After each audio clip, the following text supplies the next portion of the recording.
other than water in this room. Please silence your cell phones. I might as well do the same because probably guilty. Anyone addressing the commission, please speak up so our recording equipment can pick you up properly. My fellow commissioners, please speak up and into the microphone so you can be heard. Members, I ask that you be brief and concise as possible with your questions and comments, as we have a number of items in consideration today. Pursuant to Section 286-0114 Florida statutes, members of the public have an opportunity to have input on matters before the commission, other than in the cases in which we act in a quasi-judicial capacity. This means the public can have input on matters other than complaints, opinions, and determination in financial disclosure cases. If you desire to be heard on the matter, please fill out a speaker card and give it to Ms. Steverson, who has her hand up. Awesome. Okay. On to the next item, the approval of the minutes. Move it. Second. Sia is properly moved and second. All in favor, say aye. Aye. Any opposed? So granted. All right. Moving on to item 4, which is a discussion of the Garcia-Stillman case. Commissioner, at the last meeting during the discussion of the commission expenditures, you asked for an update and a discussion regarding litigation costs for the federal litigation currently underway regarding in-office lobbying restriction enacted by Amendment 12. Today, we have representatives from the Complex Litigation Bureau and the Office of the Attorney General who are currently representing the Commission, the Chief Financial Officer, and the Attorney General in the litigation. Before we provide an update, I want to recognize Steve to provide some background. Thank you, Mr. Chair. Commissioners, last time that we met, you left with the expectation that we might be having this discussion in a shade meeting. You had that expectation because I advised you that that was appropriate and possible. Since then, I did some research and I discovered that I didn't feel like, in my opinion, it was appropriate to have this discussion in a shade meeting, because the genesis for the meeting was that you were looking for information from our attorneys as to the appropriateness of continuing with the litigation, and you needed to make a decision about whether or not you wanted to continue in it. That was the basis of the discussion. I sent you a memo about a month ago. I'm not going to summarize the whole thing here, but to briefly summarize it for now, my research showed that the way that a shade meeting would be appropriate is if the attorney required information to make a decision and required information from you, rather than you requiring information from the attorney to make a decision. I'm available to answer any questions that you might have about that. Of course, if you were on the commission a month ago, then you would have received a memo that explains it much more thoroughly. But I'm available to answer any questions that you have. Otherwise, the chair, of course, can welcome our guests and attorneys to the podium. Come on up. Oh, we'd like to recognize Elizabeth Teagan, Chief Assistant Attorney General, and Noah Storum, Assistant Attorney General.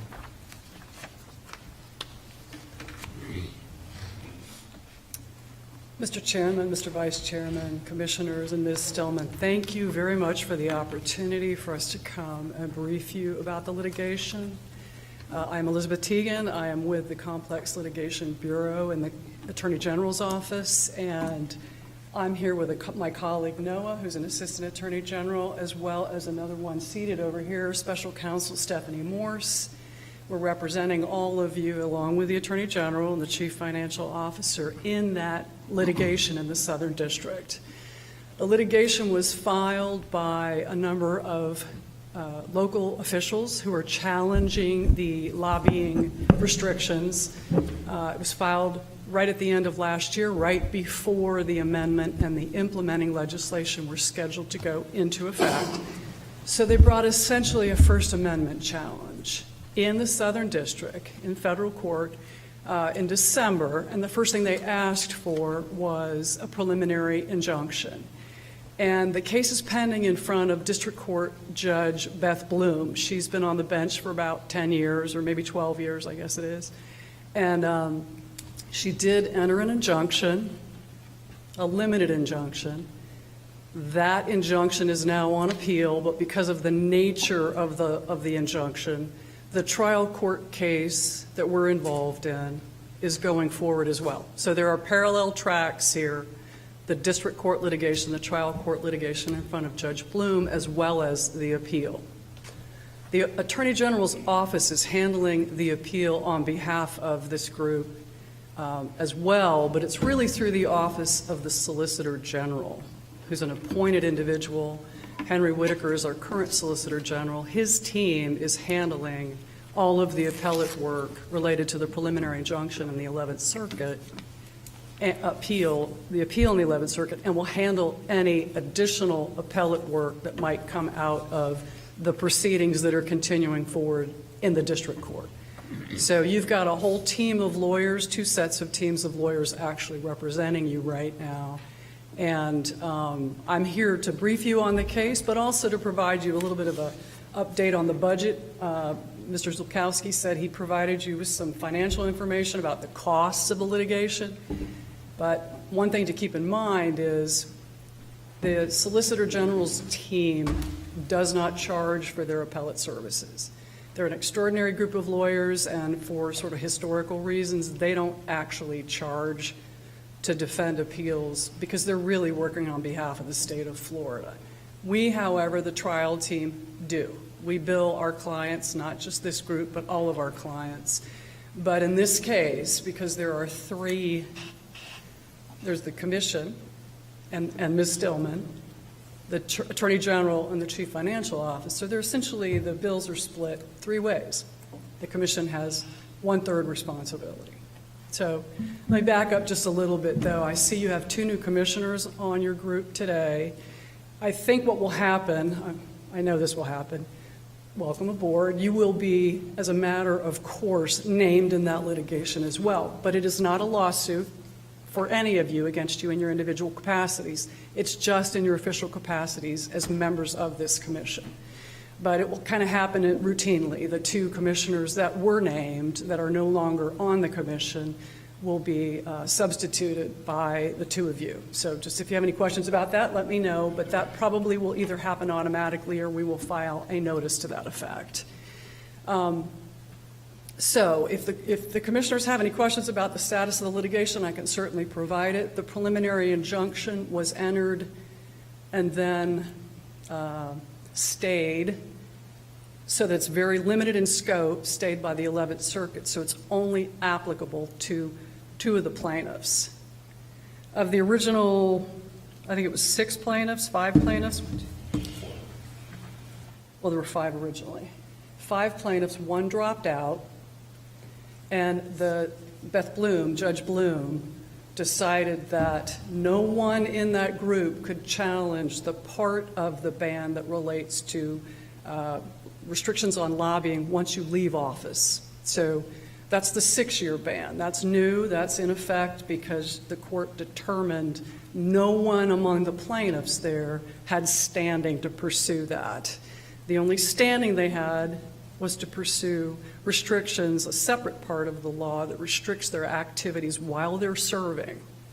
And even as to those folks, only 2 of them, the court found only 2 of them, Rene Garcia and Javier Fernandez. Mr. Garcia is I think he's still a sitting Miami-Dade County Commissioner. Mr. Fernandez is, I don't know, again, my information might be a little outdated, mayor of the city of South Miami. Those 2 plaintiffs are now going forward with a challenge to the restrictions that apply to them while they're serving their terms of office. So that's the status of the case. On appeal, I think our brief, the Solicitor General's brief on behalf of the Commission, the AG, and the CFO, opposing even the limited injunction that was entered. So that's the piece that's on appeal. Our brief was just filed about a week ago. So that's going to take a little while to wind its way through the 11th Circuit. Meanwhile, the trial court case will go forward. One of the things that we have done is filed a motion for summary judgment. And what that means is we are claiming, arguing, that the resolution of this case in the lower court, in the trial court, doesn't need to go to trial. It really can be resolved as a matter of law. because it's a facial challenge, it's a First Amendment challenge. It's really a matter of how the law applies. It's not real fact-intensive. So we've argued as a matter of law, we're entitled to get judgment in our favor. The plaintiffs have filed the exact same motion for summary judgment, except, asking for the same thing in complete opposition to us. So both sides are asking for the case to be resolved by Judge Bloom at the summary judgment level, so we don't have to go to trial. But because of the timing in federal court and all the pretrial work that has to be done, sometimes a federal judge can't render their ruling on summary judgment until you've done all of the preparation for trial, and that's where we are. The trial in this case in front of Judge Bloom is scheduled for the end of August. So the federal courts tend to back up their pretrial, the things that the parties have to do, their pretrial filings, they tend to back them up 4 to 6 weeks before trial. So we're going ahead as though we're going to trial at the end of August. We'll be engaged in a number of pretrial filings, dealing with evidence, exhibits, witnesses, stipulations. And then we may get a ruling disposing of the case on summary judgment. The judge is continuing to do her work, review everybody's motions for summary judgment. Perhaps we'll get a ruling. If we don't, we will go ahead and go to trial. We'll be prepared. Hence the budget. Because frankly, at the end of summary judgment briefing, which happened, I think, in June, there wouldn't be any work for us to do except to wait for the court's ruling. But in this case, because of the deadlines and the how quickly we are scheduled to go to trial, we're going to go ahead and start the pretrial prep so we'll be prepared if she doesn't dispose of it before trial. So that's what the budget is. It relates to the work that we're going to be doing in the next 4 weeks between now and trial. And there's a significant amount of work, and we've sort of given you an estimate on the high end because we don't want you to be surprised. So it includes, for example, all of the work of our team in preparation, travel expenses to go try the case. We're estimating how many days the trial will take. I think we estimated 5. Again, probably on the outside, the number of witnesses, travel expenses for the witnesses, travel expenses for our expert witness, everything we could think of, transcript costs, everything. So that's the budgetary information you've been provided. Again, that's just to get us through trial, but that's really the only expense the commission will incur. And that's 1/3 of the total. So if you want to look at the number and multiply it by 3, it's not a small number, but that 1/3 will be the only thing the commission is responsible for. Again, if there's a second appeal, if we go to trial, there'll be a full appeal by somebody.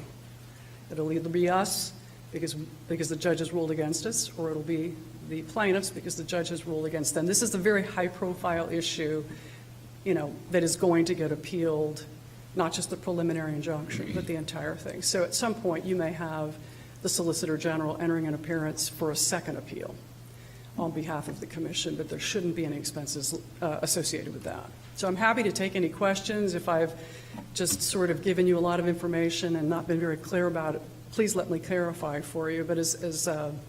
Zulkowski said, everything I've said to you so far is just a matter of public record.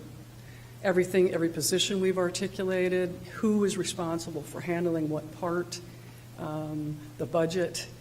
But to the extent that there are commissioners who might have, questions about litigation strategy, that's not really what we're here for today. So, but I'm happy to take any questions. Members, any questions? Mr. Chairman? Sure. Mr. Chairman, thank you very much, and thank you, ma'am, and thank you, Noah, for your work. This is a critical issue. We are defending a decision by the people of Florida. 79% of them voted in favor of a constitutional amendment. I think it was the largest majority for any constitutional amendment in that cycle, and one of the largest majorities in history. And you were defending that constitutional provision, and it's sort of I think, the highest calling for this commission to be a party to it, because the constitutional language actually wrote the commission in as an interpreter of some aspects of the constitutional amendment. So we're right in the middle of it, and that's where we want to be. I appreciate the fact that the AG's office through the Solicitor General is taking on the vast majority of any burden of cost, particularly if we go into the appeals court, which, as you say, we very likely will. But I would like to ask Ms. Stillman to comment for us as to the adequacy of our budget in covering our share of the costs. And I want to thank you for your work to date and your work going forward. I hope we don't have to go to trial because we win, but if we go to trial, there cannot be any other solution except victory. Thank you, Mr. Vice Chair. Commissioner? Can they hear me? Because the mic's way over there. I know you were talking about mics. Well, first and foremost, I want to thank you for your work that you're doing. I was part of the legislature that voted to send that to the people, piggybacking off of what Member Gates is saying. And it was a unanimous vote in the House. So all of the 120 members in the House supported, letting the voters decide as to what we do once we leave office. And the hierarchy for the gentleman that's opposing this is the state, the county, and the city government. So, but I appreciate the work you're doing, and I think it was the right thing to do. So thank you. Thank you, Commissioner. Anybody else? Recognize our Executive Director. Thank you, Chair. So far in this fiscal year, we have paid just under $4,500 in costs and fees to the Office of the Attorney General in this case. I have about $41,000 in that particular object code in the operating budget, with the expectation that carry forward funds will be used for any amount that we need that exceeds. Yes. Commissioner?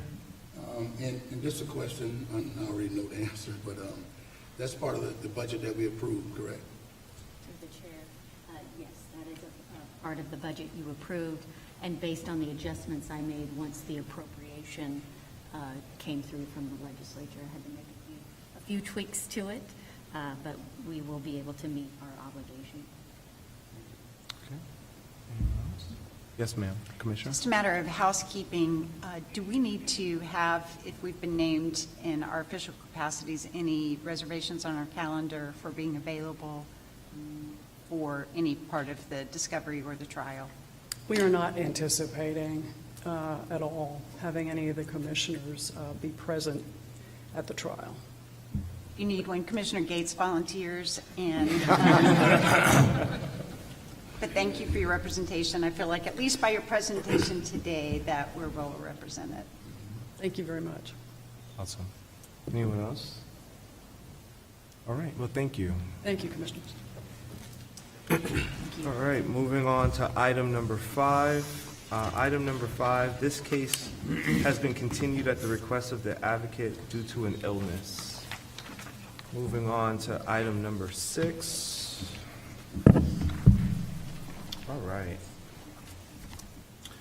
We have before us a proposed settlement in complaint number 22-205 in re John Polinsky.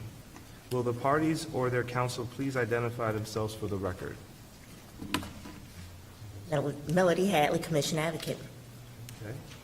Probable cause was previously found in this complaint, and now we have before us a joint stipulation between the commission advocate and the respondent.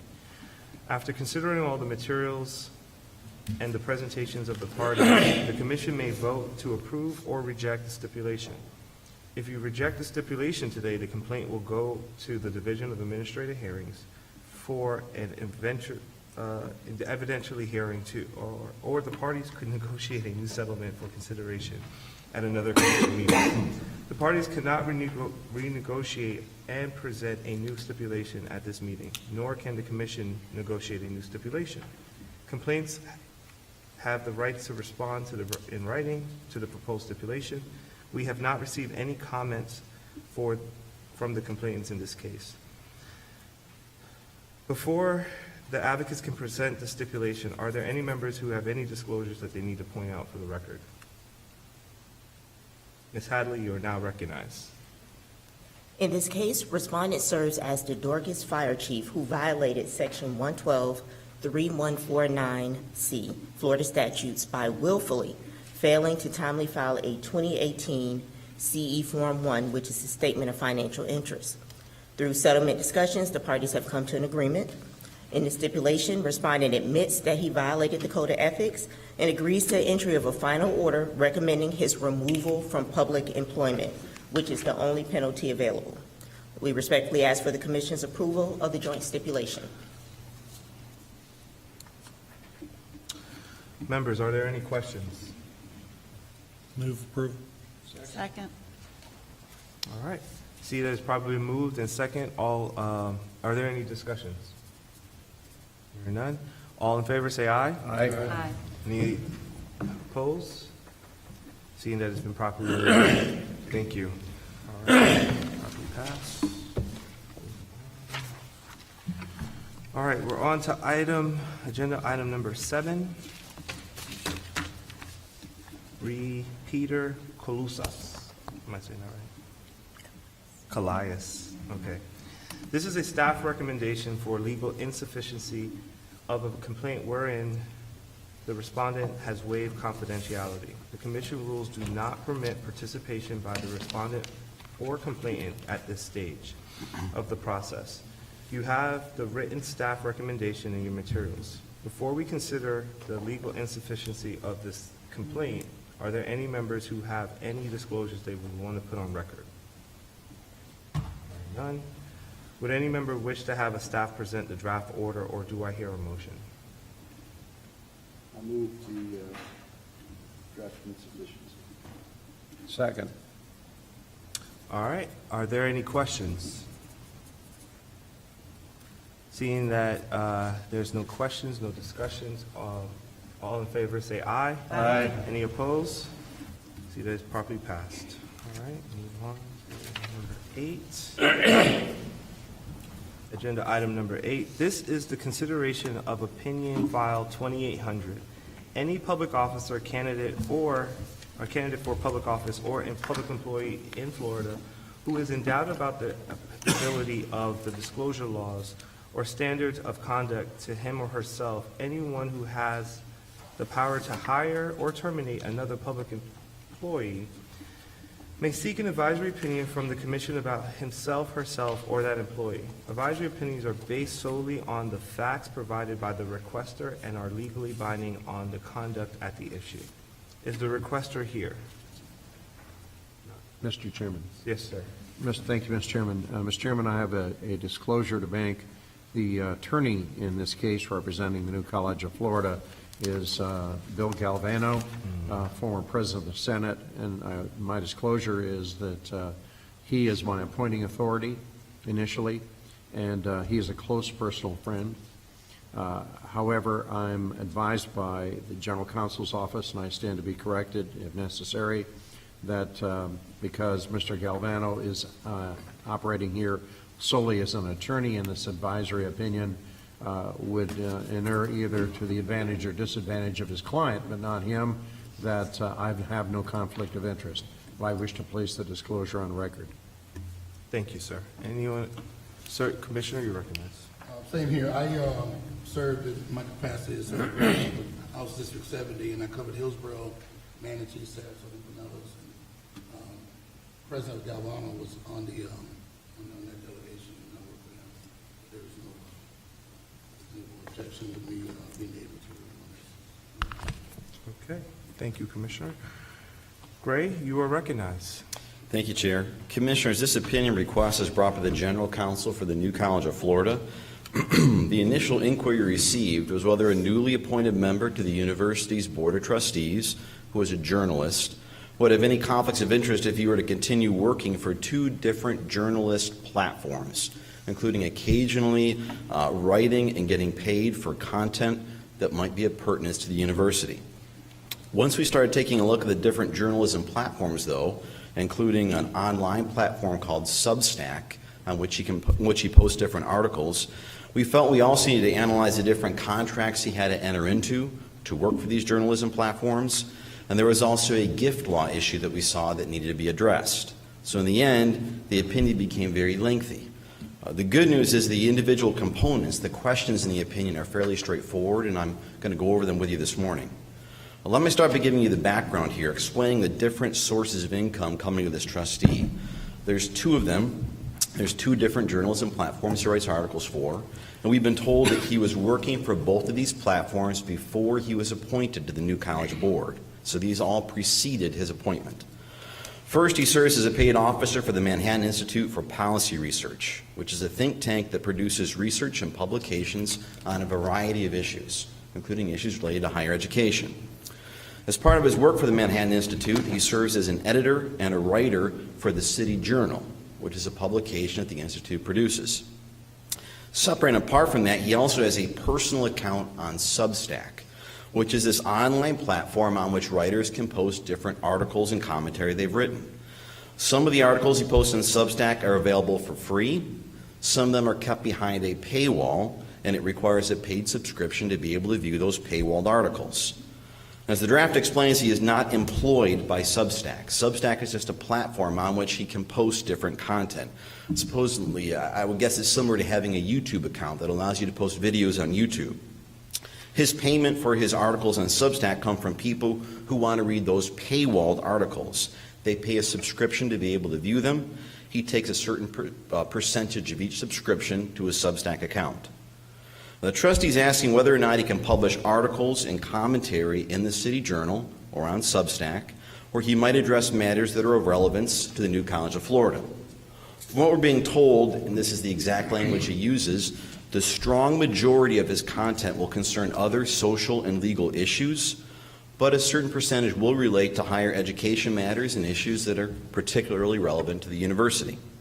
Now, the trustee emphasizes that, at least concerning the content he puts up on Substack, he will keep any articles about the new College of Florida freely available, meaning people won't have to pay a subscription to be able to view them. He won't put them behind that paywall. He does state as well that whenever he publishes an article in the City Journal or puts one up on Substack, he does intend to link it on his Twitter account to raise visibility about them. So that's the background here. This is not the first time the Ethics Commission has been asked this question by a public officer who is serving as a journalist.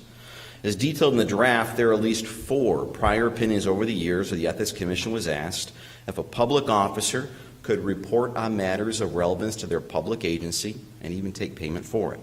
Let me give you just 2 of them. The first is Advisory Opinion 9015, which is very similar to what we have here. Dealt with a city commissioner who was employed by a newspaper, and he was writing columns and articles for the newspaper concerning activities of the city commission where he was serving. We also have Opinion 92-21, dealt with a county sheriff who owned a newspaper that was reporting on county business, including business of relevance to the sheriff's office. Now, in those opinions, we addressed the matters under our misuse of public position statute, which is section 112.313, subsection 6. Now, that statute is triggered if a public officer is using their public position in some intentional, corrupt way and receiving a benefit from it. And corrupt conduct means they're acting in a manner inconsistent with the proper performance of their public duties. Those opinions, we also looked at the conduct under section 112.313, subsection 8, which is a prohibition against using any confidential information that a public officer has gained in their official position. Now, in those 2 prior opinions, and in the other opinions mentioned in the draft, we advised the statutes wouldn't be triggered because any reporting was being conducted in the public officer's private capacity. It was not being conducted through the use of their public position. But we did caution the officers to confine their content in these articles to only pieces of information that were publicly available, meaning nothing confidential they learned in their public position could be used. Now, I've tried to follow that exact reasoning here. Essentially, any columns or articles about the new College of Florida the trustee will write, even if he's somehow being paid for them, are going to be written in his private capacity, not through the use of his public position. So I don't believe it could be considered a misuse of his public position under the misuse statute or an abuse of his public position under that disproportionate benefit amendment in the state constitution. And regarding the statute on confidential information, section 112.313 subsection 8, it seems that he won't trigger that as long as he's not using confidential information only available to him in his status as a college trustee. This is in keeping with what the Ethics Commission has decided several times in the past. Now, the draft acknowledges someone could argue people might be more willing to subscribe to the City Journal or sign up for a Substack account if they know he's a university trustee and he might occasionally be writing pieces of matters related to the university. But the fact that people might recognize him because of his title and be more excited to read his content doesn't necessarily mean he's acting in a corrupt manner, in a manner inconsistent with the proper performance of his duties, which again would be needed to show a violation of the laws at issue here. If he's confining his content to things that are publicly available, he'll be writing articles then that anyone could author. It won't hinge on his service on the University Board of Trustees. And I think that to tell him he can't publish such publicly available content simply because he's a university trustee could raise some First Amendment concerns as well, although the draft really doesn't delve into that. So the draft recommends you find that as long as this trustee keeps his content to totally public information, he won't trigger a prohibited conflict under one of our statutes. Now, that's the first question of the opinion. The next two questions go on to address the different contracts he has with the Manhattan Institute and with Substack. Essentially, as you can read, it doesn't appear these contracts present a prohibited conflict for him because none of the entities he's contracting with are affiliated with the New College of Florida or doing business with the New College of Florida. Question 3 goes on to look at whether he has a contract with the different subscribers to his Substack account. As you can read in the draft, I think that he does. So we've recommended him to be vigilant about not accepting subscriptions and entering into a contract with business entities or agencies that are doing business with the New College of Florida. That could raise some concerns under our statute about having an outside conflicting contractual relationship. The last question of the draft deals with the gift law. It seems there's a feature on Substack that allows its authors to solicit donations for themselves personally or for a nonprofit where they're affiliated. This is separate and apart from people subscribing to the trustee's Substack account to view those paywalled articles. The last question of the draft works through the different concerns this general solicitation could raise for him under the gift law. I won't rehash the whole analysis for you, but I'll give you it in a nutshell here. The draft uses the recent decision reached by the Ethics Commission in the Douglas Underhill complaints to find this general collective request for donations could be considered a solicitation under the gift law, even though it's more general in nature and is not direct or targeted at any individual person. If you remember the Douglas Underhill complaints, they concerned an Escambia County commissioner who was soliciting personal donations for his legal defense fund through a GoFundMe account. He was just making a general request for money through that account, or through the GoFundMe account. A very similar situation seems to be happening here, where the trustee is making a general request for personal donations through his Substack account. The draft advises that to comply with the gift law then, he'll either have to take down that donation request completely, or at the very least add some limiting language to it stating that university vendors and lobbyists and political committees should not be donating funds. Without that limiting language, he'll be in violation of the provision of the gift law that concerns soliciting donations from prohibited sources like vendors and lobbyists of your agency. Now, after this draft was made public and sent out to you all, that very day that it went up on our website, I got a call from Mr. Galvano, who is the trustee's attorney. Mr. Galvano indicated that he had reviewed the draft with the trustee. They didn't necessarily have any problems with it. They understood it. And the trustee wanted to assure you all that he planned to take that donation request down completely off of his Substack account. So that donation request is going to be coming down very soon if it hasn't come down already. Thank you for your patience. I offer this draft for your consideration, and I'm happy to answer your questions. Questions from members? Recognize Commissioner. On item number 1, excuse me, what would be categorized as exempt or confidential that the writer would violate if they wrote about those items? under Florida public laws, public access laws, what items would he be prohibited from disclosing? I understand. I'm not an expert on the public records law in that regard, and I don't believe the commission could issue an opinion about that. So the burden would be on him to kind of arrive at those conclusions, maybe working with the general counsel of the university to kind of just figure out where the boundaries are on that in terms of what he can write about, what he can't write about. Follow-up? What then would be the remedies should a writer in this circumstance violate those provisions? If he were to write about confidential information not available to the public, he could be the subject of an ethics complaint. And just off the top of my head, I would think we would have to probably investigate that under the misuse statute, the disproportionate benefit amendment, and certainly that statute about sharing confidential information. Any other questions? Member? Yes, you're recognized, Commissioner Anker. Thank you for the good analysis, Mr. Schaefer, and I agree with it and probably the conclusions ultimately, but I did have a question with respect to the first issue. Yes. And I realize that corrupt intent, I think, is a component of it, and so this doesn't necessarily rise to that, but theoretically, if because of his position, he does get more subscribers in the paywall section of the platform, then he is going to get more revenue, and at least conceivably, that's a benefit that's unique and arguably disproportionate. Is that accurate? I understand what you're saying, Commissioner. If you look at the misuse of public position statute and the disproportionate benefit amendment, and just for the, hopefully the new members, just to kind of fill you in, the misuse statute has 3 elements. You have to be using your public position in some intentional corrupt manner, and that means acting in a manner inconsistent with the proper performance of your duties to gain some type of benefit for yourself or for someone else. The disproportionate benefit amendment we're talking about in the state constitution is a little bit newer. It's somewhat similar. It requires some type of public action that constitutes an abusive position, which is defined very similarly to corrupt conduct. It means acting in a manner inconsistent with your duties to obtain a disproportionate or unduly large benefit for yourself or someone else.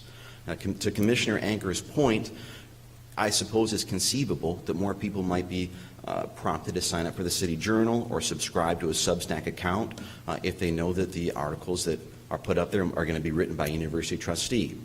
An argument could be made then that the benefit prong of those particular prohibitions might be satisfied, but you still need the other elements. You still need some type of use of public position, and you still need some type of intentional corrupt conduct. And here, again, if he's writing his articles completely in his private capacity, and he's just writing them about publicly available information that anyone could write about, I just don't see that we can say that he's acting in a manner then inconsistent with the performance of his duties. So the concern here is with the other elements of these prohibitions as opposed to the benefit prong. Commissioner Newton? Yes, you mentioned something about his donations page, and you need a disclaimer about lobbyists can't contribute.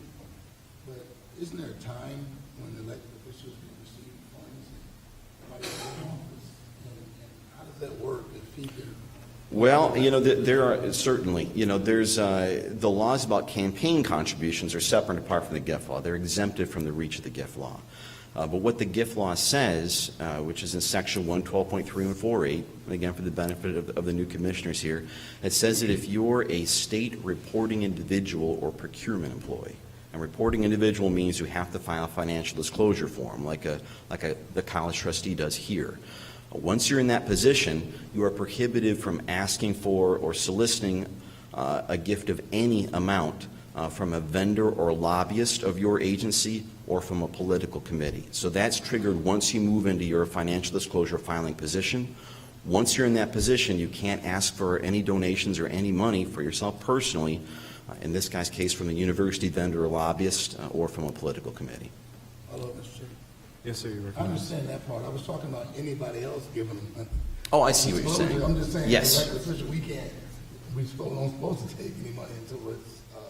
Yeah, that's what I was trying to. the question 4 of the draft goes on to address that. The key concern here is just that general solicitation request, but we then go on to give him really a full overview of the gift law itself. The gift law is going to prohibit him from accepting a gift of over $100 from a university vendor or lobbyist, meaning something he hasn't solicited but just is coming his way unprompted. There's also provision in the gift law if it's a non-vendor, a non-lobbyist, someone who's not, we would say, considered a prohibited source. He can take gifts from them, but he's going to have to report it on a Form 9 if it's more than $100. And one other thing about that, there's also not to make this too complicated, but this also raises concerns on the expenditure ban.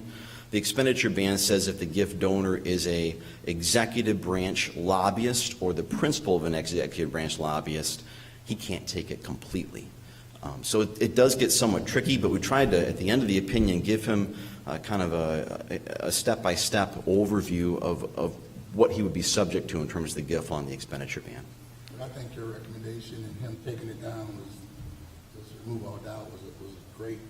That's all, but it's murky at best. Mr. Chairman? Yes, sir. Thank you, Mr. Chairman.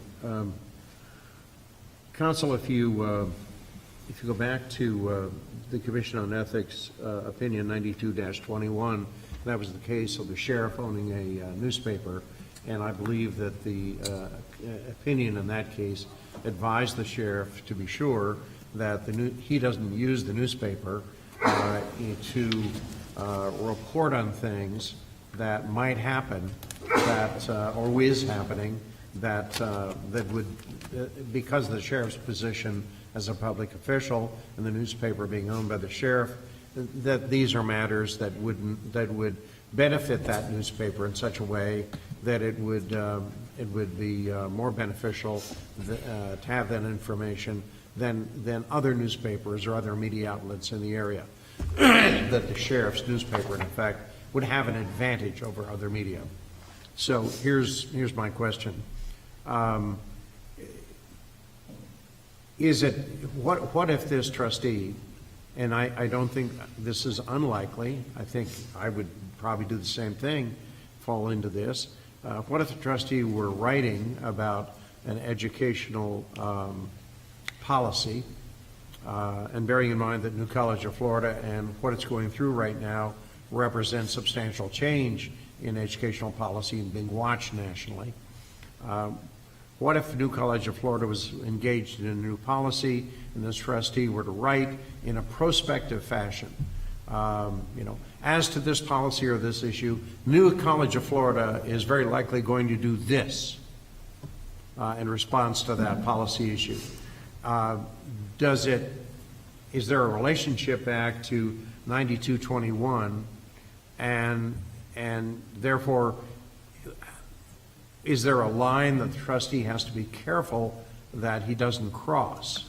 And where would that line be? I understand your point, Commissioner. I think that if he's tipping his hand as to decisions that the College Board of Trustees is going to make, they haven't been described in a public meeting, that are not publicly available, he could very well be subject to a complaint, as I advised Commissioner Moore.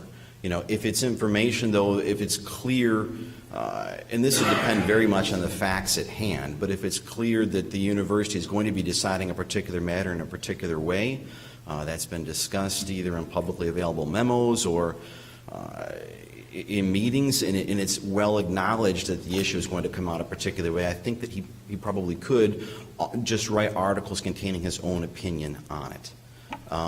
Where that line is going to depend on the individual facts of the situation in terms of what has been mentioned in public meetings and in publicly available documents. May I follow up, Mr. Yes, sir. Chairman? Thank you, Mr. Chairman.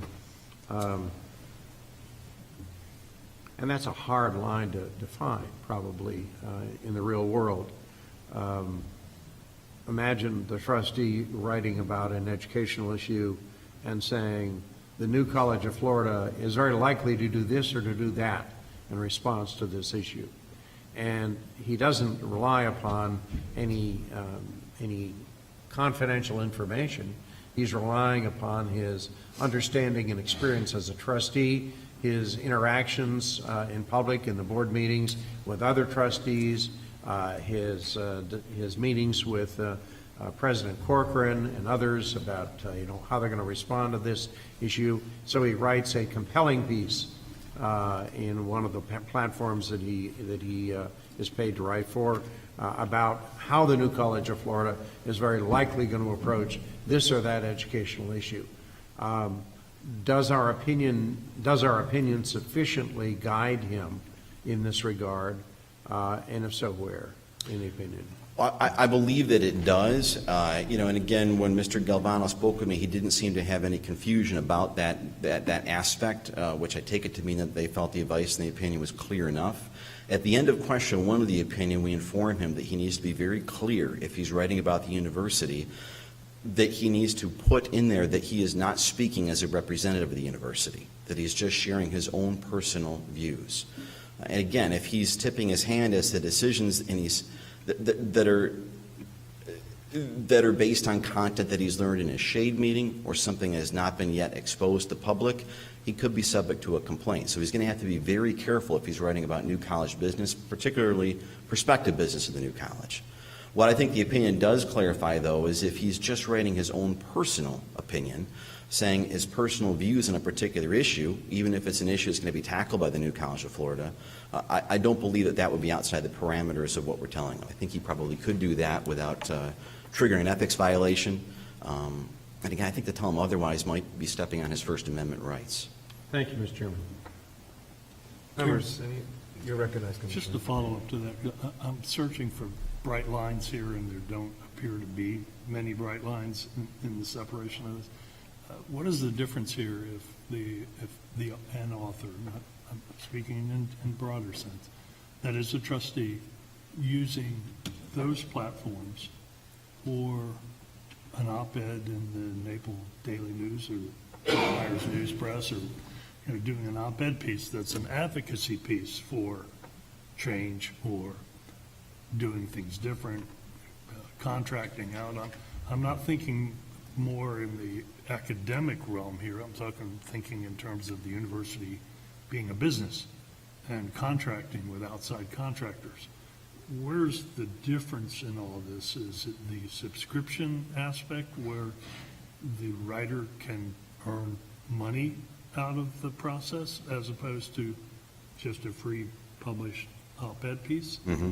I mean, if you had an external business that wanted to provide certain services to a university, there's nearly no restriction on that business having 150 employees subscribe to Substack or another outlet, as opposed to it being the free advocacy. And if the individual wanted to advocate for something, pushing that out that way, that would favor that external entity. So are there bright lines within this that would prevent those kinds of things from happening? Well, there's a couple different things. That's a good question. There's a lot of different issues that it raises. I think we have to be careful here that I would advise you to be careful. We don't write an opinion that precludes a public office or employee, if they want to write an op-ed piece commenting on matters, that might be of relevance to the agency where they work. I know ethics commissioners have done that in the past, writing about strengthening the ethics code in different op-ed pieces. So I don't think that we need to be careful we don't put out an opinion that says that. In terms of the contracts that business entities might form, Section 112.303 subsection 7A is touched on. I believe it's in question 2 of the draft opinion. It's going to prohibit him from having any contractual relationship with any business entity or agency that's engaged in business with his agency, with the New College of Florida.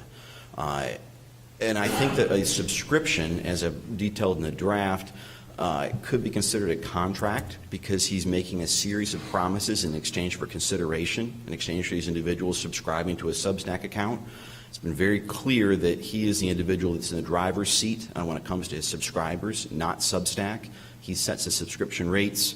Any litigation about the payment of subscriptions, Substack is not a party to that. It's just him. And so for those reasons we're advising here, it just seems that he is the one that's in direct contractual privity with his subscribers. So under that statute, then, if you have a business entity that is subscribing to his account, that could form a contractual relationship that could trigger some problems under that particular statute that we're discussing. What if it were the employees of that business? The employees could get a little trickier. The statute's just triggered if it's a business entity or agency, not an individual person. In those cases, if that happens and there's an allegation that he's steering a contract in a particular way towards an entity because their employees are subscribing to a Substack account, I suppose that could be a misuse violation as well. It might be difficult to prove that. And again, it would depend on the individual facts involved. There could be some concerns raised there. But what the draft is doing is just taking kind of a more overhead general view. Are you flatly prohibited from doing this? And given what the commission has found in the past, I just don't believe we can give that advice, which is not to say he's going to have to be very careful under certain circumstances. An ethics complaint could be filed, but if the circumstances like what you're describing occur, but the draft just is saying in general, can he do this? And it seems that he can under the advisory opinions the commission's issued in the past. Mr. Chairman. Yes, sir. Yes, but to follow up on what my colleague has just talked about, often in our opinions, we also go either into a footnote or even in the opinion itself and say, and provide guidance, more particular guidance, particularly if we're on new ground. And we're on new ground here, it would seem to me. So, you know, it's not difficult to imagine, and I don't know this individual, I'm not speaking about him, I'm not speaking about New College, but it's not hard to imagine a circumstance in which someone wants to sell some service to a public entity that in order to sort of impress a voting member, that suddenly there are 150 or 200 new paying subscribers. And they are paying subscribers because they were asked to do so, and maybe because they were now terribly interested in what this individual might write, because they hope to be a contractor with that public entity. Sometimes you provide more specific guidance about a circumstance like this.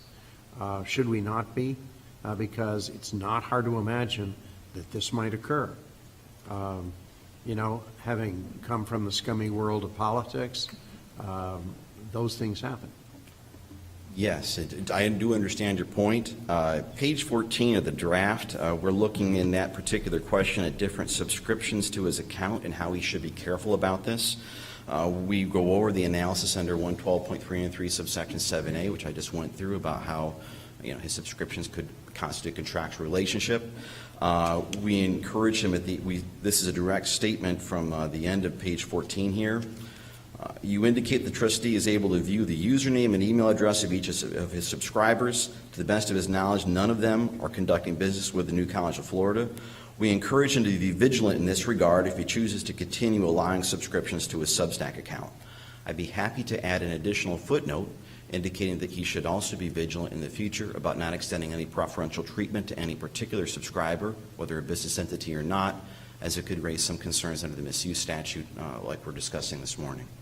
Mr. Chairman. Yes, sir. And I may be just a little step back from that. What I'm concerned about is not the contractual relationship between an individual subscriber and, in this case, the trustee. It could be somebody else in a different circumstance, but similar to this, causing an opinion like this to be written, but rather a third party, an entity that is seeking to impress or influence or become in some relationship, business or otherwise, with the public entity. And so therefore they use their employees, they use their volunteers, they use family members as a way to, as subscribers, in order to create this impression that that's very helpful in their business dealings. So it's not the individual subscriber, and it's not the trustee. It's this third party that is taking advantage of an opportunity. And I guess my question would be, again, I'm trying to put myself in the place of the trustee. Where would the bright line come? How would I know? What should I be vigilant about in order to avoid the circumstances, the ethical problems that my colleague is referencing. Well, the bright line for 7A, I think, is already described in the opinion. He can't enter in, and I know you said this isn't exactly what you're driving at, but just let me preface my comments by saying this. He can't accept a subscription from a business entity or agency conducting business with the New College of Florida. That's a clear, bright line. I think that's laid out in the opinion. In terms of whether or not other subscribers might be eliciting donations to his account in order to be able to somehow sway his decision-making on a particular vending contract or particular business relationship, it would be hard for me to be able to speculate. That would depend very much, again, on the individual facts involved. Again, what we could do is drop a footnote containing just a warning to him to be cautious about that and to not let the subscriptions to his account, to be cautious about not letting the subscriptions to account sway his decision-making. And again, we could warn him that otherwise there could be some questions raised under the misuse statute and the disproportionate benefit amendment, which I think would be the two statutes at issue. Mr. Chair, if I might just jump in briefly, I think one of the things that we could do to kick off of what Gray is suggesting here, I think there is a provision in the Code of Ethics 112.313 subsection 4, which says that a public officer or public employee cannot accept any compensation, payment, or a thing of value if they know or should know that it'll influence any official decision-making or if it was offered to influence any official decision-making. If that is kind of what you're driving at, that somebody else might drive subscriptions to the platform in an effort to influence some official decision-making down the line, like awarding a vendor contract or something like that, I think we'd be happy to add a footnote that addresses that type of concern in the context of the unauthorized compensation statute, draws attention to that. I don't think we've mentioned the unauthorized compensation statute in the draft, but we'd be happy to cover that line in a footnote. I think that that's something we could do. Mr. Chairman, I would yield to my more learned colleague on the right here on this matter, but that would be very helpful to me. And I would think might be very helpful to the trustee involved. Yes. Certainly add that. Okay. Members, any other questions? All right, seeing no more questions, any discussion? Seeing none, is there a motion to adopt the draft opinion? Move it. With the modification of the language suggested, right? Yes. All right. All in favor, say aye. Aye. Any opposed? See that it's been properly adopted. Thank you, Craig. All right.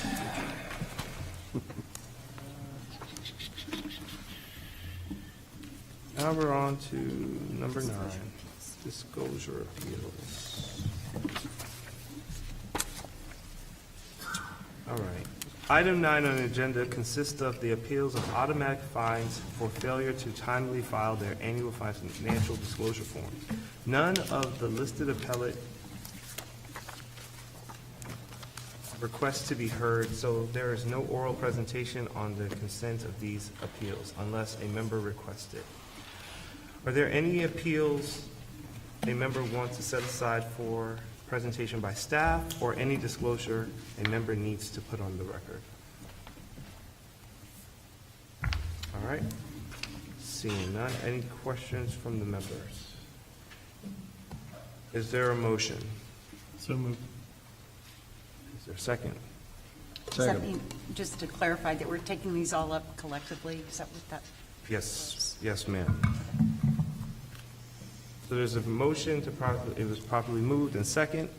All in favor, say aye. Aye. Any opposed? See, they've been adopted. All right, moving on to the next item. Where are we? Rulemaking. Cool. We have 2 rule hearings on the agenda today. The purpose of the public hearing is to allow the commission to hear public comments, evidence, and arguments about the proposed rule or proposed changing to an existing rule. Following the public hearing, the commission will decide whether to make any changes in response to public comments or written materials received, or whether to accept the rule as noticed. The commission may withdraw a rule in whole or in part, or make such changes as they are supported by the record of the public hearing or any written materials we have received. The commission may also make technical changes which do not affect the substance of the rule. I'll ask Gray, who prepared the draft items, to explain the rule changes and put us in the proper posture, and then we'll proceed with the public hearing, the deliberation, if any, and then vote. Gray, you are recognized. Thank you, Chair. Commissioners, this particular series of rule amendments all pertain to Rule 34-8 of the Florida Administrative Code. Among other things, that sets out the rules and incorporates by reference the instructions to the Commission's various financial disclosure forms. Each year you review those rules and the instructions, and then you update and clarify them, and you readopt them. As you know, there's two sets of forms the Commission issues, two sets of financial disclosure forms, the Form 6 and the Form 1. The main purpose of the rulemaking this year is to update the chapter rules in Chapter 34-8 to reflect that the Form 1 will need to be filed electronically starting next year. We did this several years ago for the rules affecting the Form 6. We updated that to reflect electronic filing, so those rules should be all set. But the Form 1 statute, Section 112.3145, was recently amended to require filers to begin filing electronically on January 1st of next year. So the time is now right to update the Form 1 rules to reflect that. That means we went through the chapter rules, we took out any reference to the paper filing of forms, replaced them with indications that the filings would have to be electronic. Whenever we made a change to the rules, we tried to track the exact language of the Form 1 statute. Each of the changes that were made reflect almost verbatim the statutory word choice the legislature used when it updated the Form 1 law to provide for electronic filing. Unless you need me to, I won't go through the specific changes one by one. They are summarized in the memo provided for you in your meeting materials. I'd like to just highlight three changes in particular. First, we are still incorporating in these rules the instructions on how to complete the financial disclosure forms. We don't have any more statutory authority to promulgate paper forms. We can't accept paper forms, but we're continuing to at least incorporate the instructions on how to complete the form and the rules. Second, the instructions of the Form 1 are going to remove any reference to filing using the comparative percentage threshold. The legislature has amended our laws to provide that once Form 1 filings go electronic, filers will no longer be able to pick the percentage threshold as an option to complete the forms. They'll have to complete the form using the dollar threshold. The third change I want to highlight doesn't actually go to the Form 1, but to a few of the rules that govern the Form 6. Those I'm recommending you change as well. The legislature amended the Form 6 statute during this past session to indicate that filers can complete the income section of their Form 6 by filing their federal income tax return as opposed to listing out each source of income one by one. The rules and the instructions concerning the Form 6 are being updated to reflect that recent change. I think a lot of Form 6 filers were requesting that from the legislature, and so the legislature did that during this past session. If you have any questions about these or any other rule changes, let me know and I'll be glad to address them. All the changes that are in front of you have been duly noticed in the Florida Administrative Register. We also provided them in a timely manner to JAPC. JAPC had a couple comments. They wanted to essentially have us clarify where certain changes in the financial disclosure statutes have been made, which we did. That was several weeks ago, and I haven't heard from them since, so I think they're satisfied with their rule changes and with their explanations. So if you decide to approve these amendments today, the only step remaining will be to submit them for adoption with the Department of State. I submit these changes to you now. I'm happy to answer your questions. All right. Members, any questions? Now to determine, is there anyone here from the public that would like to be heard? There is no one.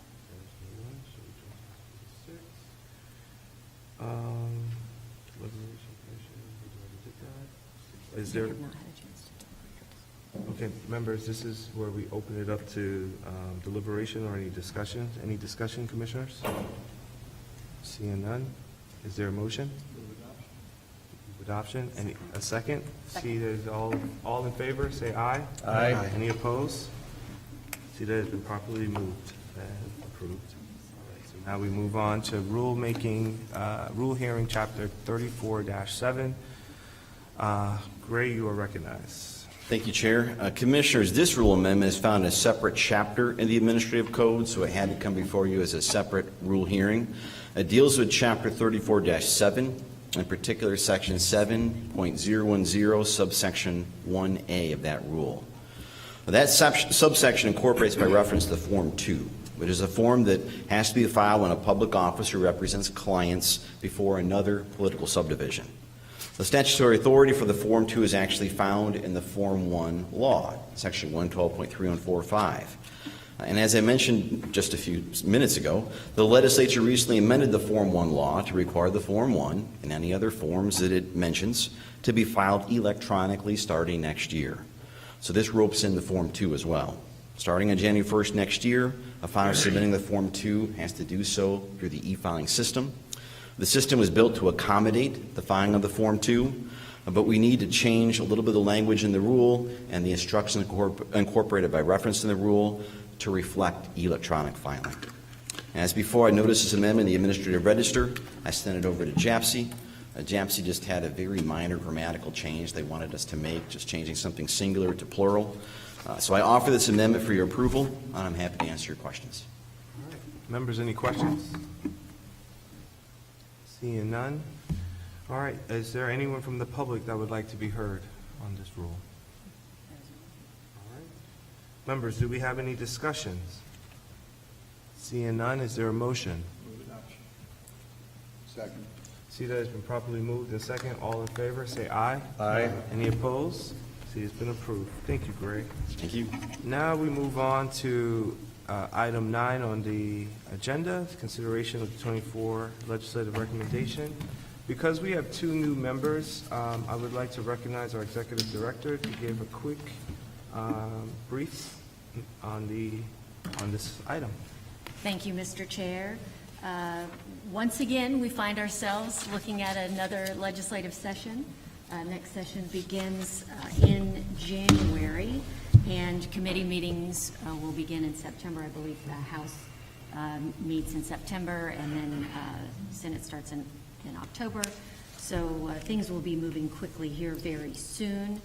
We had a very successful 2023 legislative session.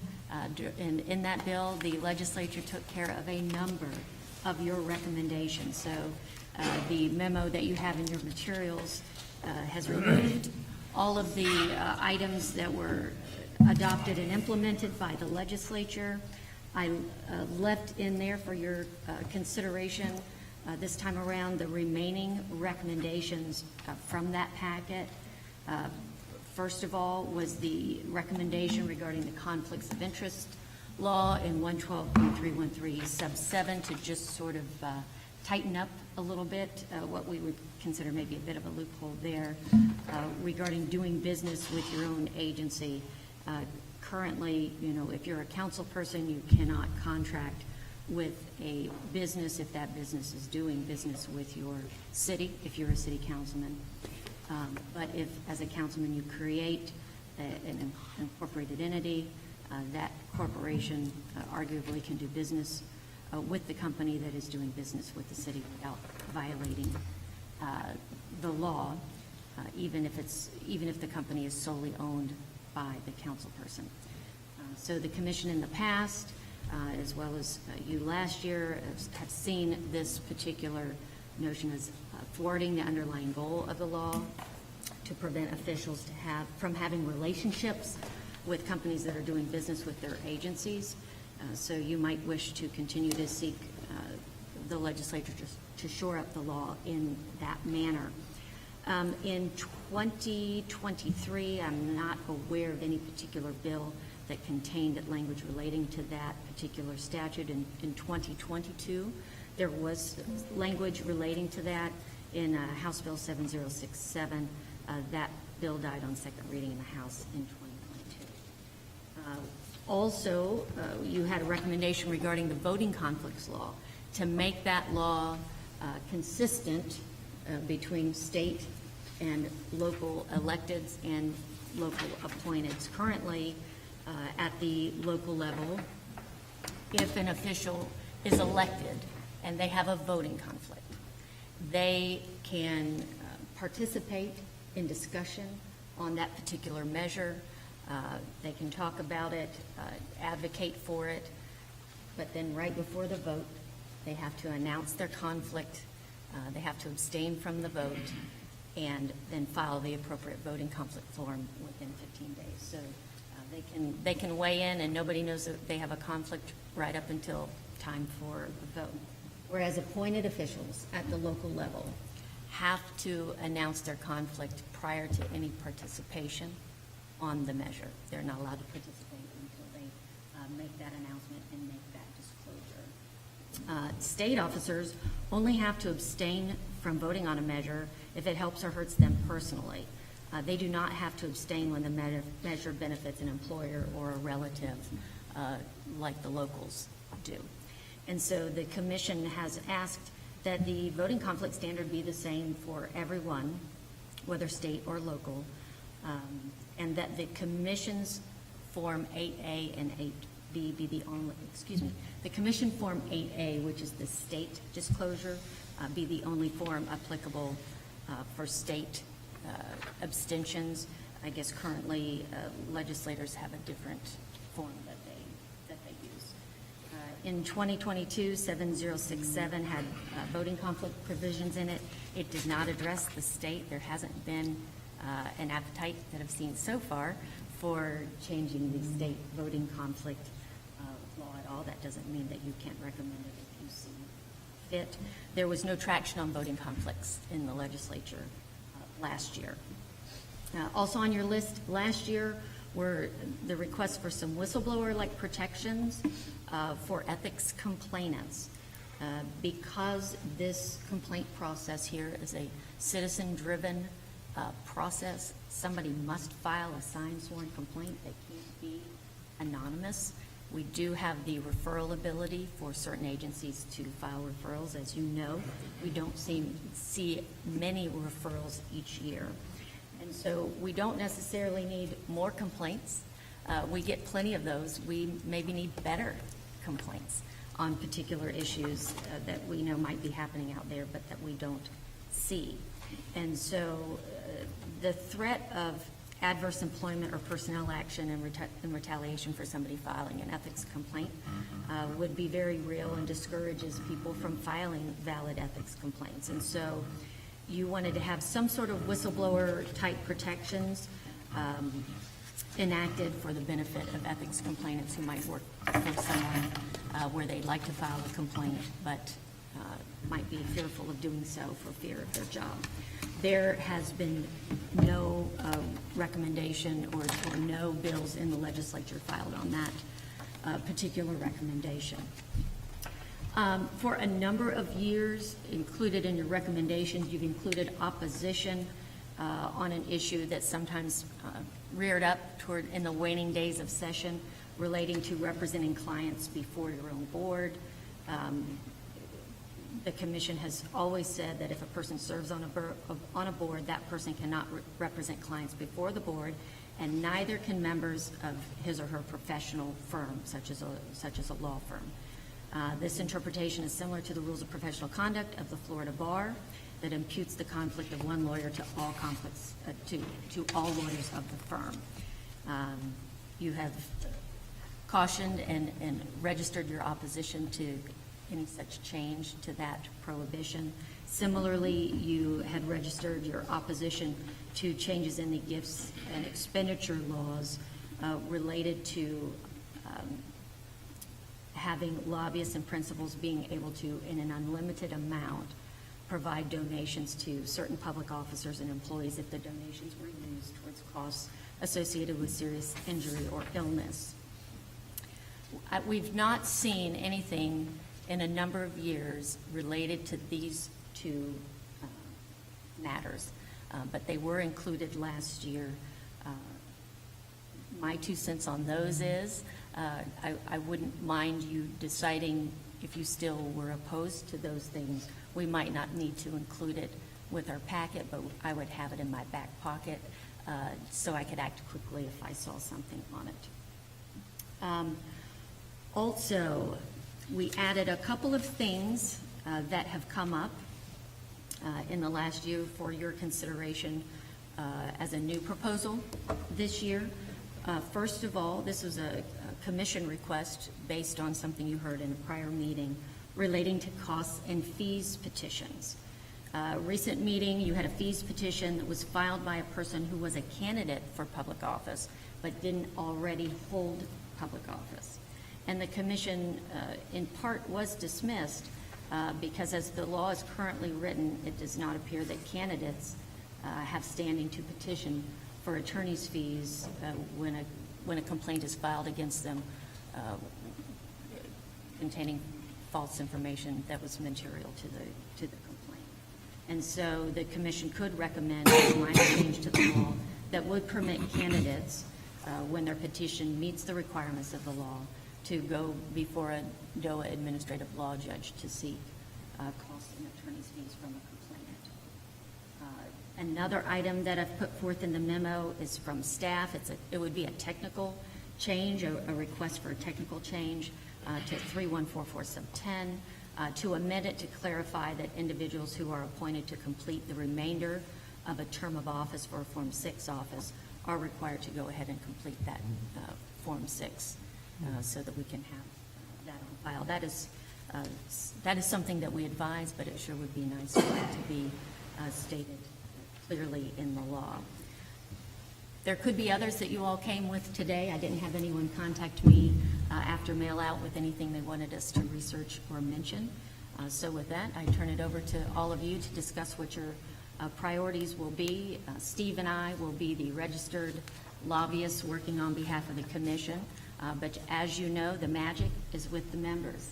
It was the engagement of you all last year that made it a successful legislative session, and I sure hope that we can count on you all to help us through session. It was also helpful last year that you voted to designate that the chair and vice chair could speak on behalf of the commission and pivot and make decisions as necessary through legislative session.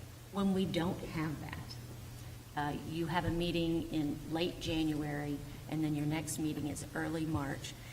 As your lobbyist, as your executive director, I cannot oppose something or necessarily support something if I don't know this commission's will. So I can't speak for you unless you have spoken, so it's very helpful to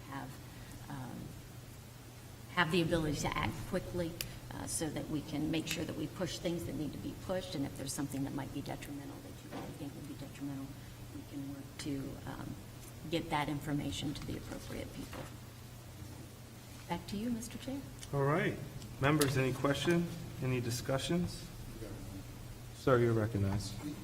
Thank you. You touched on the incident with the candidate and the legal fees.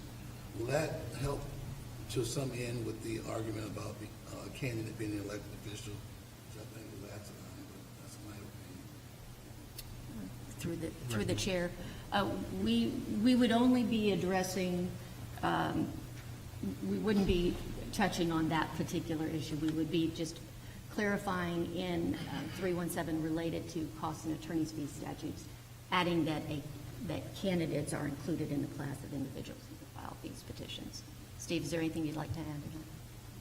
To put a different perspective on it, fees petition provision allows for respondents who are public officers or public employees to pursue costs and fees from the complainants in certain instances.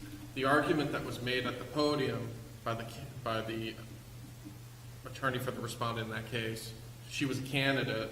He was arguing, well, candidates for this purpose should also be considered to be public officers. There was an argument that was being made. By including candidates in the pool of people for whom this remedy is available, that argument becomes moot now, and you'll never be presented with that argument again because they're just able to access the remedy just like public officers and public employees will be. It's mostly a comment. I know that all the laws aren't perfect, and the only remedy we have once we do have one signed by the government is we get amended or get rid of it. The gentleman was saying that he found one instance where it says a candidate was a elected official. I knew what they were trying to use that vehicle to be able to recover costs and fees, and I think this will help with that. But I was just curious, is there anything we need to offer to plug that up? That's what I was going. The statute that he was referring to was the dual public employment statute, which says that it has its own definition of public officer, and in there it includes candidates. And I think it's probably appropriate to have that in there because of what the dual public employment prohibition does, and I think it's right to have candidates be included in that prohibition. I think it's a shortcut to include them in the definition of public officer rather than having them outside of it, but that's just a technical thing to bring them into the ambit of the prohibition. I don't think I don't see it as a loophole that needs to be plugged up or anything. I see it quite honestly as a feature. I think it's a shortcut that they were included in that definition rather than being given their own definition, but I don't see it as something that needs to be plugged up.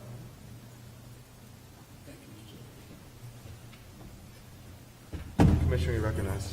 Thank you, Mr. Chair. I have a question regarding the position on representing clients before one's own board. And I just wanted, the question is that board member able to abstain from that discussion and their firm still be in front of them? And I ask that particularly because I know many times we've seen George Levesque here, and I'm thinking that we have an issue potentially down the road. The time? Oh, Steve. Kerry wants to respond. So my position is if that board member abstains, there should not be a prohibition on somebody from the firm coming and representing somebody. Without speaking to specific circumstances for specific people. In general, and probably for just less than 50 years, this commission has been saying that under subsection 7A, the second part of it, that a person will have a conflicting employment or contractual relationship if a member of their firm appears before their board to represent the client of their firm. And the reason for that is, under the second part of 7A, the question, according to the courts, has always been, would you be tempted to dishonor your public responsibilities based on your employment or your contractual relationship? And if a member of your firm is appearing before you in that instance, you might, although an individual public officer or public employee might have the strength of character to resist that temptation does exist, and the courts don't look at whether or not the person has the ability to resist the temptation, just that they might be tempted to dishonor their public responsibilities in favor of the member of their firm who's appearing before them. So they would have a conflict. The question that you're asking is, would that be cured through an abstention? And the answer to that is no. The reason that answer is no is because the conflicting employment contractual relationship statute is section 112.313 subsection 7A. Abstention is a remedy under the voting conflict statute, which is 112.3143. Those are two different conflicts. The abstention is only a remedy under one of them. It's explicitly, it's not really, it's a remedy under the voting conflict statute, and it's explicitly mentioned there. It's not a remedy under the 112, the conflicting employment contractual relationship statute. So a follow-up. So then could somebody recuse themselves from that meeting? So there's no vote. It's not a voting conflict because they're not in the meeting. And I ask this, I mean, I see it in particular here, but I see it in many other places, and I know it's been in county commissions, have it very frequently when you have lawyers on the county commission. And so and I'm going at the issue of, we're saying we're opposed to any changes in that statute, what your proposed legislation is. And I'm saying, I think that somebody ought to be able to recuse themselves from that meeting and their firm come before it because it's a bunch of other people who are making the decision. So I would look at it from that standpoint, if I'm making myself clear. Any other questions? Yes, ma'am, you're recognized. Sure. So I think this is, I had a question before, and I think this illustrates why I have the question is, procedurally, I'm curious about, maybe this is a question for you, Steve, about what the actual action item is today, because obviously these are really wonderful summaries, but we don't have any, I don't have bill language in front of me or anything like that to know what we're talking about. Certainly, if we're talking about the difference between recusal and abstention, if that's something that needs to be addressed in legislation or is contemplated within the draft language we're talking about, then that obviously warrants further discussion. I tend to view things the same as you. And then, I guess going back to my first question at some point, I'm sure we all have thoughts on a few of these proposals, and so if this is the appropriate time to discuss that and ask questions about all of these, or if, we're going to be workshopping these in coming meetings, forgive my newness to this process for asking these kinds of questions. Trust us, we're not a hazing organization. Do you want to answer that, or do you want Steve to answer it? I can speak to the consideration of this today, if you would like, Mr. Chair. We're putting these before you now to sort of get ahead of the curve for legislative session. You all can decide some things today if you would like, and if you would like to have further discussion on particular issues at the September meeting, which is your next meeting, we can certainly do that. Of course, in the intervening time, Steve and I would have a chance to meet with you specifically and go over any questions you might have related to that particular section of the law, and then you all as a commission could decide. I think last year we had a set of recommendations and then came along a little bit later and added to that. We can certainly do that here. The earlier we have things, the quicker we can start socializing them with the legislature, but there's nothing that requires you to decide and nail it shut today. Is that okay? Commissioner? I just had a question first. Did any of our new members get orientation like I did, so I could understand that, or were they just thrown off the deep end, 12 feet? You want to answer that? Through the chair, I did have the opportunity to speak to our new members yesterday and provide them with the information they needed to be ready for today. Commissioner, do you have a question? I think I'll take you up, Carrie, on the offer to discuss that particular issue offline. I did have a question, and again, maybe this is for you, Steve, about, or the commission, someone can clarify for me, the changes that were recommended, and are recommended to be carried forward with regard to the whistleblower protections. What is the actual statutory change that is being suggested to be recommended here? So there is a whistleblower statute in Florida statutes. It's elsewhere in Chapter 112. It's not part of the Code of Ethics. While we have jurisdiction over the Code of Ethics, the whistleblower statute is under the jurisdiction of the state level, the Florida Commission on Human Relations, and then at the local level, it's overseen by various political subdivisions. Those protections are for public employees. They are, in certain instances, there's certain conduct that is covered. They have to make a complaint in a certain format to a certain person or entity under certain circumstances, and there has to be certain things in the complaint. And when you kind of look at the elements of each of that, it's kind of a menu of A, B, and C, A, B, C, D for each element. So you could have a lot of different choices there. It's not clear based on that law whether somebody would be protected if they filed a complaint in certain instances with us or not. I think that the thinking here is public employees are usually closest to conduct that a public officer may or may not be worthy of a complaint. We want to encourage them to, if they see something, to say something without being fearful of retaliation, explicitly including some sort of reference to our process in the whistleblower statute would perhaps alleviate any concerns about retaliation, or alleviate some concerns. So is the thinking that there's something in, so obviously retaliatory conduct against retaliation against protected conduct is already prescribed. outside the Whistleblower Act. Is there something is the thought that there's some sort of insufficiency in the existing statutory protections against retaliatory conduct against protected conduct that would justify or that necessitates the sort of extra layer of litigation? When this initially came up, and I think it might have been 2 years ago, two commissions ago,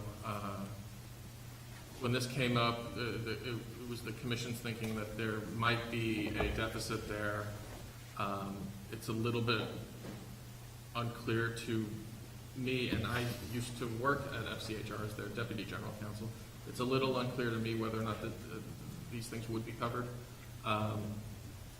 And so the commission, at that time, I think that they were concerned about the quality and texture of the complaints that they were getting, and they wanted to make sure that this was not a deterrent to people coming forward, and they just wanted to shore that up. I think that's really what was going on at the time.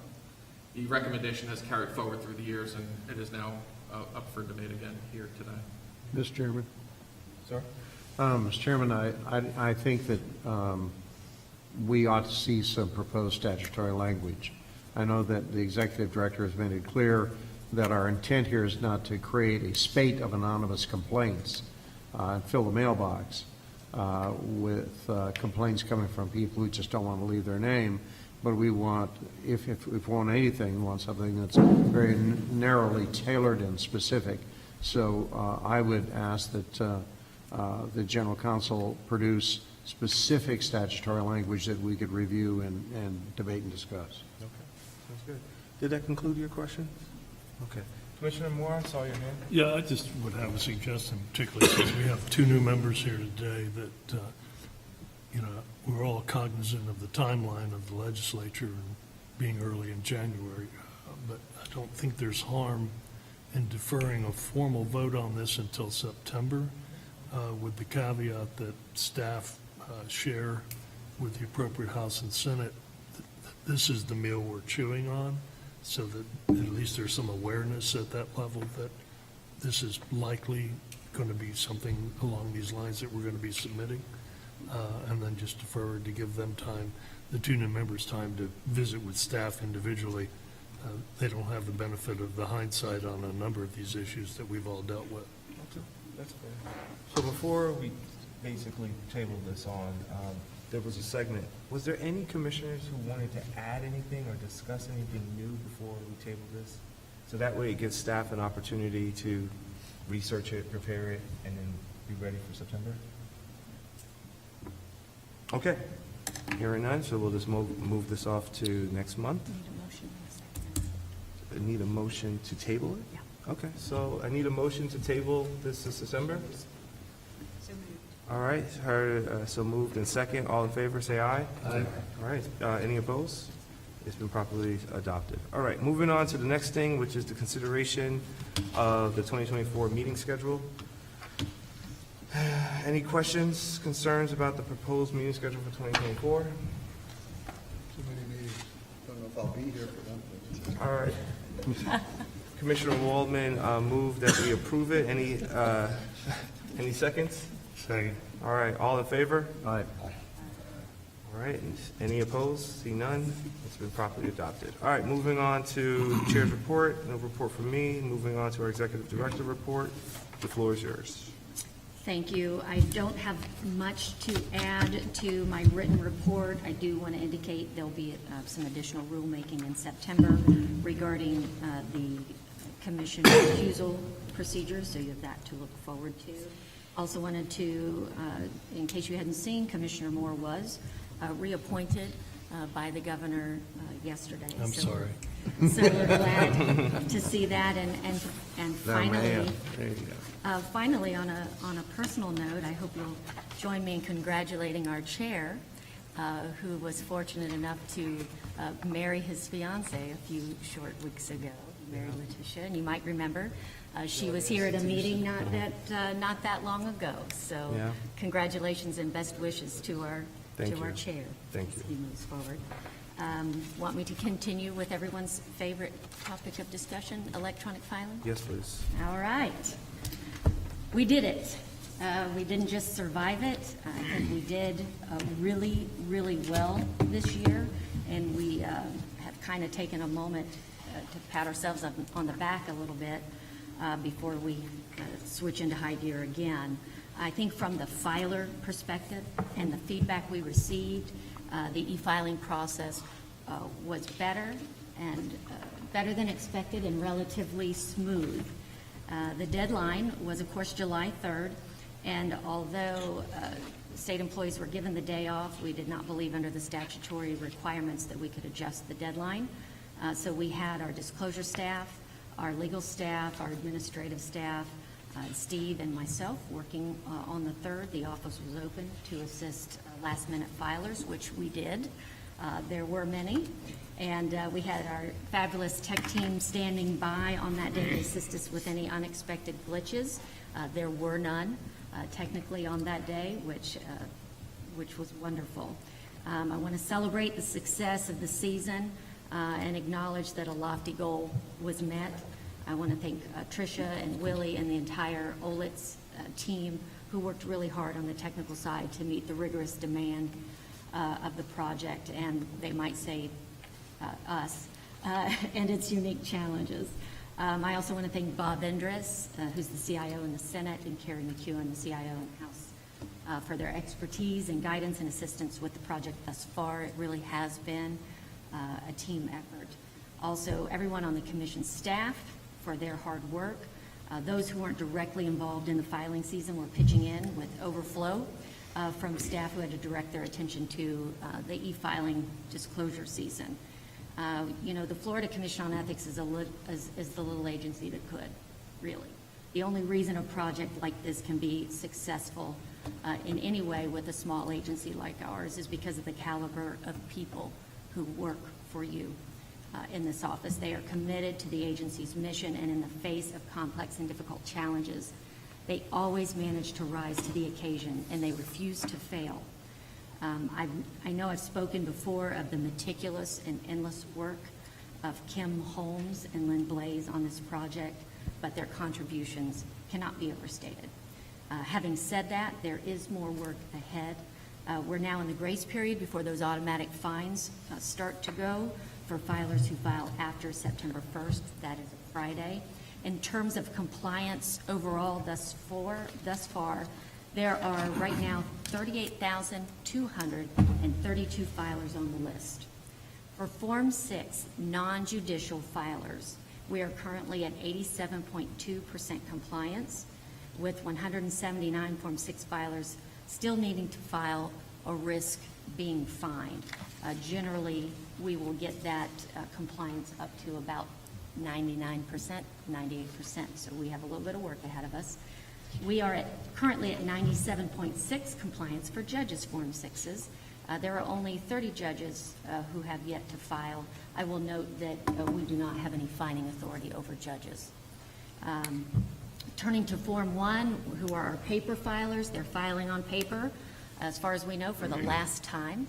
At the state level, for filers, Form 1 filers who file with us, only 1,241 of the remaining total 12,862 filers have not yet filed with the commission, so we're at 90.4% compliance so far.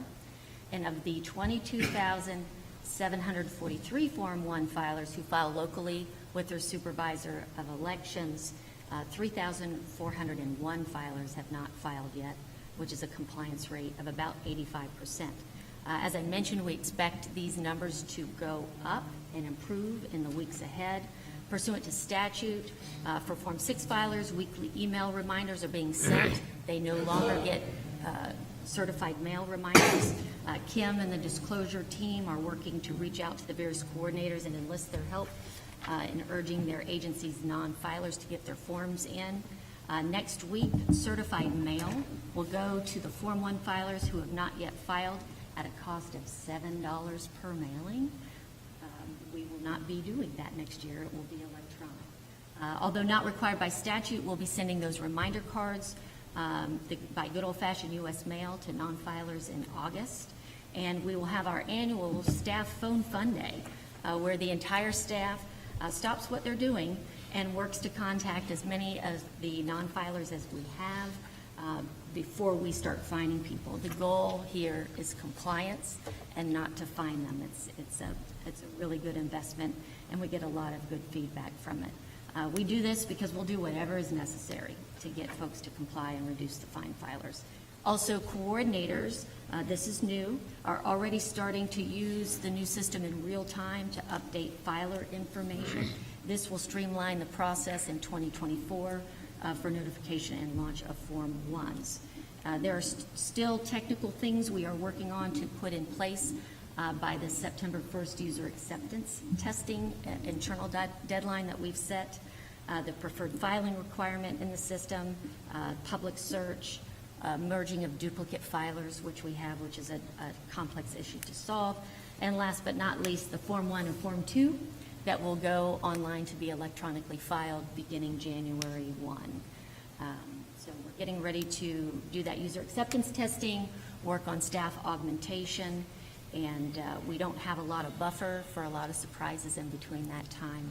And we look forward to going live Jan 1, and I will continue to update you on our progress. And that concludes my report. Awesome. Great report. All right. Mr. Chairman, Sir, you're recognized. this is I think a project that had about a 2-year gestation period or more. And there was a lot of hand-wringing about what it was going to take to move everybody over to electronic filing. And I had people, talk to me and say, why in the world we have to do this? So I look back in the legislative history to find out who in the world originally sponsored this bill. That was a tough moment for me. But I also want to simply acknowledge the fact that an extraordinary project that some people thought could not happen happened, and some people thought would happen in fits and starts happened instead very smoothly. I've never seen an extraordinarily large project like this moving procedures and processes and reports all from paper to email move this quickly and with such efficiency and error-free. And I want to congratulate our executive director who has led this effort personally for 2 years. Even before she was executive director, this was a project for her. And I also want to fess up and say that I was the poster boy for proving that the techno-peasantry actually can do this. And I was on the phone along with my CPA with Lynn, and Lynn had to walk us through a couple of times to make sure that my extraordinarily competent CPA understood it well, but make sure I understood it well. And I appreciate if the time that was taken with me and the kindness and thoughtfulness and no snarkiness to my dumb questions, if that's a reflection of the way that the whole public was treated, and I think it was, then I want to congratulate the staff. And also point out, particularly to our new commissioners, the extent to which this commission does everything it can to make sure that people don't come before us for failure to file. This is not a situation where people have to find their way to the courthouse or find their way to an authority and remember and try to dig up what they're supposed to do and when they're supposed to do it. We hunt you down and in a very kind way. And I don't think anybody can say, I didn't know this pertained to me and I didn't know what specifically I was supposed to do as a public official. So thank you personally. I think there probably were, I hope there were other people as stupid as me who got really good help like I did.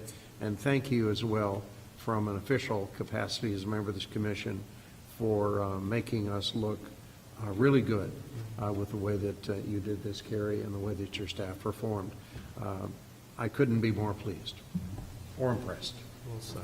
On behalf of staff, thank you. Thank you very much. Thank you. Yes, ma'am, you are recognized.